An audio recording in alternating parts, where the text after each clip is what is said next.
Okay, so I officially formulated and published my thoughts about the opening to The Legend of Zelda: Tears of the Kingdom. Immediately when the game came out, I still stand by everything I said there in the specific context I was covering.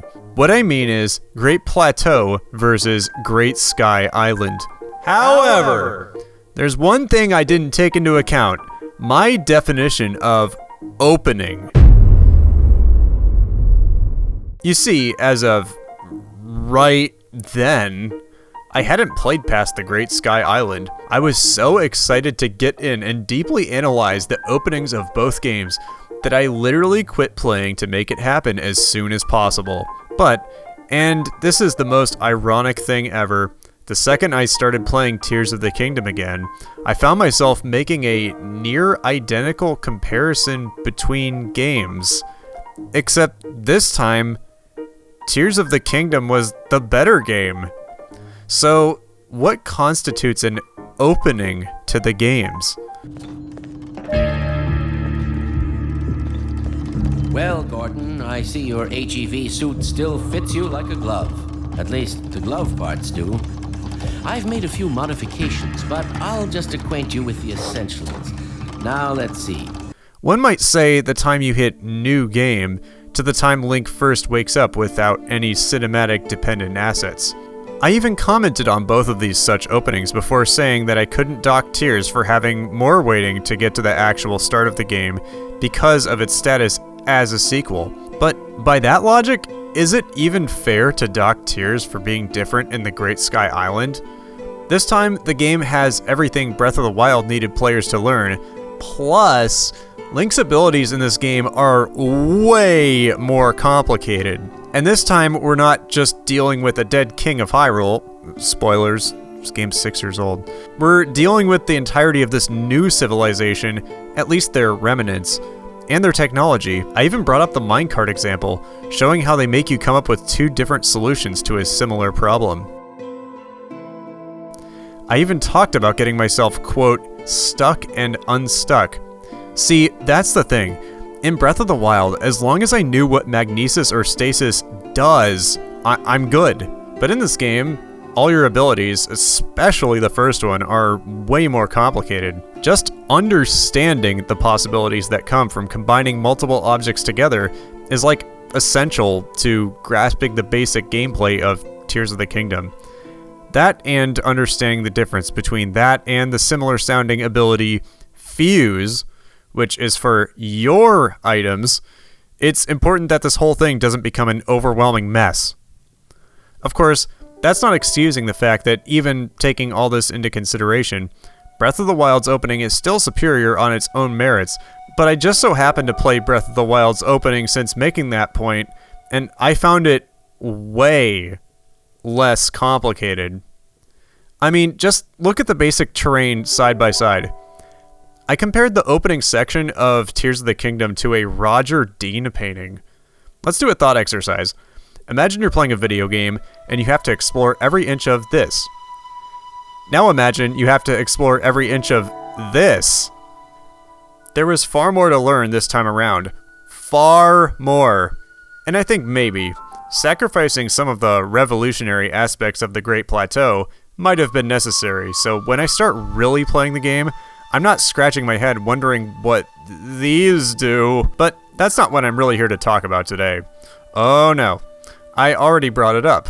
What if the Great Sky Island wasn't the actual end of the game's opening?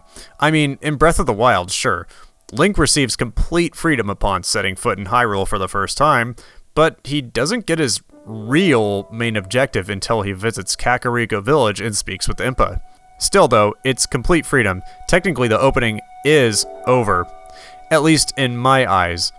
But Tears of the Kingdom still has unfinished business. Just because you're done with the Sky Island doesn't mean everything's been put into place. I mean, until now, you haven't even seen Hyrule yet. Starting out in Hyrule in Tears, I felt way more overwhelmed than ever before. But why? Let me tell you. In Breath of the Wild, when you touch down in Hyrule, you have been given everything you need to do your basic exploring. You aren't truly empty-handed ever. Link now has basic built-in solutions to the most common problems. Need to cross some water? Use cryonesis. Need to nab some easy weapons or fight some weak enemies? You've got infinite bombs built into your Sheikah slate. In comparison to Wild, Tears knocks the balance way in the harder direction. Link is much more vulnerable and underpowered when it comes to exploration this time around, at least in basic abilities. And, most importantly, no paraglider. So, about that Breath of the Wild opening being so perfect, one of the things I failed to mention about it was that when the game came out, people found it so good that I often saw testimonies from players that it almost overshadowed the rest of the game. And despite the fact that I consider Breath of the Wild a masterpiece, I'd agree. One of the big things that made this game unique was the vulnerability of Link within a larger world. Traversing the land itself was a challenge, and felt intense. Part of that was due to how deadly a fall could be. It's amazing how little I noticed it, but on the Great Plateau, the terrain posed threats in two different situations: going up and going down. The paraglider completely negates one of these. As a player, I no longer have a need to be afraid of heights, which is a shame because in real life, that is very much a real and common fear we have, and putting it into the context of a game adds a lot of immersion. Don't get me wrong, the paraglider is a good thing to have in the game, but getting it so soon means the game barely has any time to make the player play without it, and engage with height in a much more dangerous and deadly way. Here's the Kingdom delivers! Of course, I already mentioned stuff like the lack of glowy bombs or ice pillars, making the gameplay much more in line with the survival theme. But the biggest game changer is that when you land in Hyrule, you have no paraglider. In fact, since I didn't look up any spoilers, I had no idea if it was even in the game. After all, the game already made me do this. I mean, sure, giving the player free reign the second they enter Hyrule is cool, so was it worth giving up? Yes!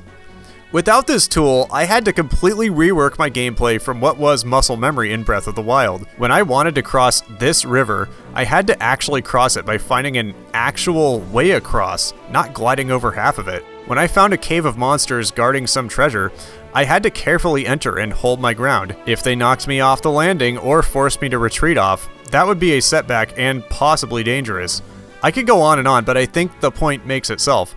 I had to be way more involved with how I explored.